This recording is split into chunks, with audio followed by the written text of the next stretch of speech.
প্রচুর স্টুডেন্টস এবং অ্যাসপিরেন্টসের মনের মধ্যে একটা কমন কোশ্চেন থাকে, একটা কমন ডাউট থাকে এবং তারা বারবার আমাকে ব্যাপারে জিজ্ঞেস করে যে স্যার আইবিপিএস পিও পরীক্ষা ফার্স্ট অ্যাটেম্পটে কিভাবে ক্লিয়ার করব অথবা কি টেকনিক ডেভেলপ করব। তো বন্ধুরা আজকের এই একটা সিঙ্গেল ভিডিওতে একদম ডিটেল ওয়েতে আলোচনা করে দেবো যে শুধু আইবিপিএস পিও পরীক্ষা বলে নয়, সরকারি ব্যাংকের যে কোনো পরীক্ষা তোমরা ফার্স্ট অ্যাটেম্পটেই ক্লিয়ার করতে পারবে যদি এই তিনটে জিনিসকে খুব মন দিয়ে ফলো করো অথবা ডেডিকেশনের সাথে ফলো করো। এবং তার মধ্যে সব থেকে ইম্পর্টেন্ট যে জিনিসটা, মোস্ট ইম্পর্টেন্ট পয়েন্ট সেটা হলো নিজের সাবজেক্ট স্ট্রেংথকে আইডেন্টিফাই করা। বন্ধুরা আইবিপিএস পিও পরীক্ষায় মেনলি আমাদের চারখানা সাবজেক্টই পড়তে হয়। আমাদের ম্যাথস থাকে, রিজনিং থাকে, ইংলিশ থাকে এবং জিকের মধ্যে কারেন্ট অ্যাফেয়ার্সের পোর্শন পড়তে হয়। তো এই চারখানা সাবজেক্টের মধ্যে কোন সাবজেক্টে তোমার সব থেকে বেশি স্ট্রেংথ অথবা কোন সাবজেক্টে সব থেকে তুমি বেশি স্ট্রং, সেই জিনিসটাকে সবার প্রথমে তোমাকে আইডেন্টিফাই করতে হবে যখন তুমি আইবিপিএস পিও পরীক্ষার জন্য প্রিপারেশন নিচ্ছ অথবা যে কোনো সরকারি ব্যাংকিং এক্সামসের জন্য প্রিপারেশন নিচ্ছ। যেমন আমি যদি আমার কথা বলি, আমার সব থেকে বেশি স্ট্রেংথ যে দুটো সাবজেক্টে ছিল সেটা হলো ম্যাথস এবং রিজনিং। ন্যাচারালি আমারও টার্গেট পয়েন্ট এইটাই ছিল যে ম্যাথস এবং রিজনিংয়ে এতটাই স্কোর তুলে নেব যাতে করে সেইখানে একটা হিউজ গ্যাপ ক্রিয়েট হয়ে যায় এবং যাতে অন্যান্য সাবজেক্টগুলো দিয়ে সেই মার্কসটা কাউন্টার করা যায়। এবং এই জিনিসটা ভীষণ ভীষণ একটা ইম্পর্টেন্ট রোল প্লে করবে তোমাদের মেন্সের পরীক্ষায়। প্রিলিমসের পরীক্ষায় তো অতটা এই জিনিসটা ইম্পর্টেন্ট রোল প্লে করে না, কারণ প্রিলিমসের পেপার অনেক সহজ হয়, প্রিলিমসের স্পিডটাই ম্যাটার করে, স্পিডটা ইম্পর্টেন্ট রোল প্লে করে।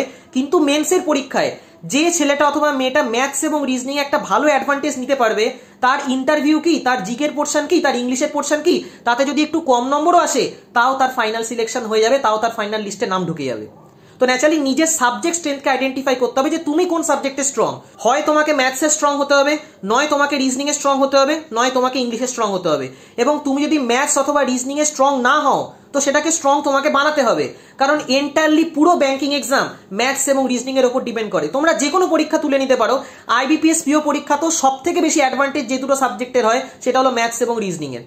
এবং সেই জিনিসটা প্রিলিমসের পরীক্ষাতেও থাকে, মেন্সের পরীক্ষাতেও থাকে। তো ন্যাচারালি ম্যাথস এবং রিজনিংকে তুমি নেগলেক্ট করতে পারো না। ম্যাথস এবং রিজনিং এর কনসেপ্ট এত ভালো করে শেখো, ম্যাথস এবং রিজনিং এর টেকনিক অফ সলভিং এত ভালো করে ডেভেলপ করো যাতে সেইখানে তোমায় কেউ হারাতে না পারে। এবং যাহা তক ম্যাথস এবং রিজনিং এ তোমার একটা স্ট্রেংথ ডেভেলপ হয়ে যাবে, ম্যাথস এবং রিজনিং এ যাহা তক তুমি একটা অ্যাডভান্টেজ পাবে, তো অন্যান্য সাবজেক্টগুলোতে যদি তোমার কম নম্বরও আসে তাও ম্যাথস এবং রিজনিং এর নম্বর দিয়ে সেটা কাউন্টার হয়ে যাবে। ন্যাচারালি এরকম ভাবে প্রিপারেশন করো। এবং যদি তোমাদের কোথাও গাইডেন্সের প্রয়োজন হয় তো তোমরা গাইডেন্সও নিতে পারো। আমি নিজেও পার্সোনালি সমস্ত ব্যাংকিং এক্সামসের জন্য অনলাইনে ম্যাথস এবং রিজনিং পড়াই। তো তোমরা যদি চাও তো আমার সাথেও কন্ট্যাক্ট করতে পারো। আমার হোয়াটসঅ্যাপ নাম্বার 8617204564। তো যদি তোমরা গাইডেন্স চাও তাহলে কল করো না, হোয়াটসঅ্যাপ করো, কারণ কল অনেক সময় আমি ধরতে পারি না। আমি নিজে আইবিপিএস পিও পরীক্ষা ফার্স্ট অ্যাটেম্পটেই ক্লিয়ার করেছি। তো ন্যাচারালি তোমাদেরকে খুব ভালো করে গাইড করতে পারবো যে কি টেকনিক অফ সলভিং হওয়া উচিত, কিভাবে একটা কোশ্চেনকে অ্যাপ্রোচ করা উচিত যাতে করে সেই কোশ্চেন সলভিং টাইমটা আমরা কমাতে পারি এবং নিজেদের অ্যাটেন্ড বাড়াতে পারি। কারণ যে কোনো পরীক্ষায়, শুধু আইবিপিএস পিও পরীক্ষা বলে নয়, সরকারি ব্যাংকের যে কোনো পরীক্ষায় টাইম একটা ভীষণ ভীষণ ইম্পর্টেন্ট রোল প্লে করবে। যে স্টুডেন্ট কোশ্চেন সলভিং টাইম বাঁচাতে পারবে তার অ্যাটেম্প্ট অটোমেটিক্যালি বাড়বে এবং কাট অফ ক্লিয়ার হবেই হবে। তো ন্যাচারালি টেকনিক অফ সলভিং এর উপর খুব ভালো করে ফোকাস করো এবং চেষ্টা করো তার কাছ থেকেই গাইডেন্স নেওয়ার, যে অলরেডি ফিল্ডে সিলেক্টেড, যাতে তার টেকনিক অফ সলভিং, তার মেথড অফ সলভিং খুব ভালো করে শিখতে পারো এবং সেই জিনিসগুলোকে পরীক্ষায় অ্যাপ্লাই করতে পারো। সেকেন্ড ইম্পর্টেন্ট পয়েন্ট হলো লিমিটেড রিসোর্সেস ফলো করা। বন্ধুরা যে কোনো পরীক্ষার জন্য, শুধু আইবিপিএস পিও পরীক্ষা বলে নয়, যে কোনো কম্পিটিটিভ এক্সামের জন্যই তোমাকে লিমিটেড রিসোর্সেস ফলো করতে হবে। এমন না অঙ্কের জন্য আমরা 15টা বই কিনে ফেললাম, রিজনিং এর জন্য 10টা বই কিনে ফেললাম, ইংলিশের জন্য 5টা বই কিনে ফেললাম, জিকের জন্য হ্যাপাসেটলি ফলো করে আছি যে কোনো রিসোর্স, এখান থেকে করছি, ওখান থেকে করছি, সেখান থেকে করছি। এরকম ভাবে করলে জীবনেও কোনোদিনও সিলেকশন পেতে পারবে না। এবং এই জিনিসটা একটা বিশাল বিশাল বিশাল বড় ভুল, যে সাবজেক্টের উপর আমি হিউজ পরিমাণ নলেজ গেইন করব তবেই আমি কম্পিটিটিভ এক্সাম ক্লিয়ার করতে পারবো। কম্পিটিটিভ এক্সাম পুরোপুরি এন্টারলি নলেজের উপর ডিপেন্ড করে না। তোমার হয়তো যে কোনো সাবজেক্টের প্রতি হিউজ অ্যামাউন্ট অফ নলেজ আছে। আজকে সাপোজ ম্যাথসের ব্যাপারে তুমি অনেক কিছু জানো, হয়তো তুমি এমএসসি লেভেলেও জানো, পিএইচডি লেভেলেও জানো, কিন্তু এইসব জেনে আমাদের কম্পিটিটিভ এক্সামে কোনো লাভ নেই। কারণ কম্পিটিটিভ এক্সামের জন্য যতটুকু আমাদের পড়তে হবে ততটুকুই আমাদের দরকার।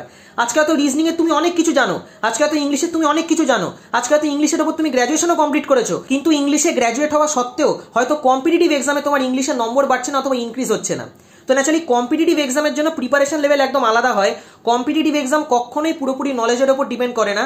ডেফিনেটলি নলেজ তো আমাদের লাগেই, কিন্তু এন্টারলি নলেজের উপর ডিপেন্ড করে না। তো ন্যাচারালি লিমিটেড রিসোর্সেস ফলো করো। যেমন অঙ্কের জন্য ম্যাক্সিমাম 1টা কিংবা 2টো বই, রিজনিং এর জন্য ম্যাক্সিমাম 1টা কিংবা 2টো বই, ইংলিশের জন্য ম্যাক্সিমাম 1টা কিংবা 2টো বই।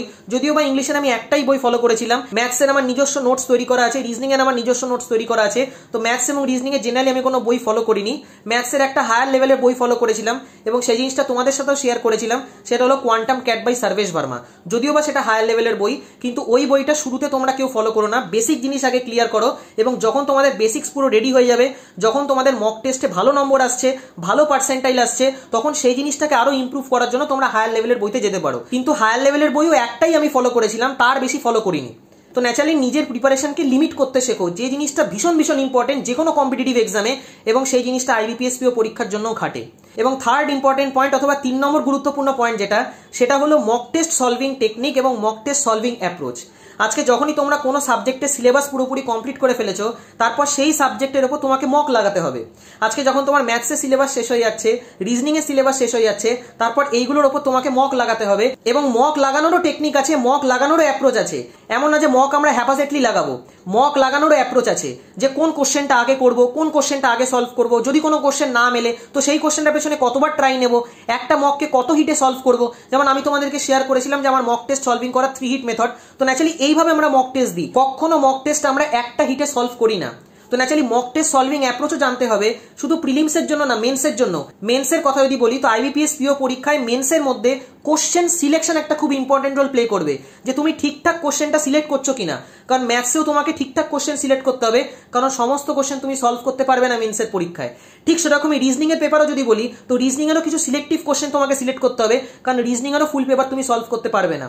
তো ন্যাচারালি সিলেকশন কিভাবে হচ্ছে, কোন কোশ্চেনটাকে সিলেক্ট করছি, যদি আজকে তুমি ভুল কোশ্চেন সিলেক্ট করো তাহলে অনেকটা টাইম সেখানে ওয়েস্ট হয়ে যাবে, অনেকটা টাইম নষ্ট হয়ে যাবে। ওই জিনিসটাকেই তোমাকে আইডেন্টিফাই করতে হবে যে কিভাবে একটা কোশ্চেনকে সিলেক্ট করবো যাতে সেইখান থেকে আমি নম্বর বার করতে পারি। তো এই জিনিসটা খুব ইম্পর্টেন্ট। এই 3টে জিনিস যদি তোমরা খুব ভালো করে ফলো করতে পারো, তাহলে IBPS PO পরীক্ষা তোমাদের 100% ক্লিয়ার হবে। তো এই ছিল আজকের ভিডিও। আশা করি তোমাদের এই ভিডিওটাতে কিছুটা হেল্প করতে পারলাম। ভিডিওটা যদি তোমাদের ভালো লেগে থাকে তাহলে অবশ্যই লাইক এবং বন্ধুদের সাথে শেয়ার করো। Thank you.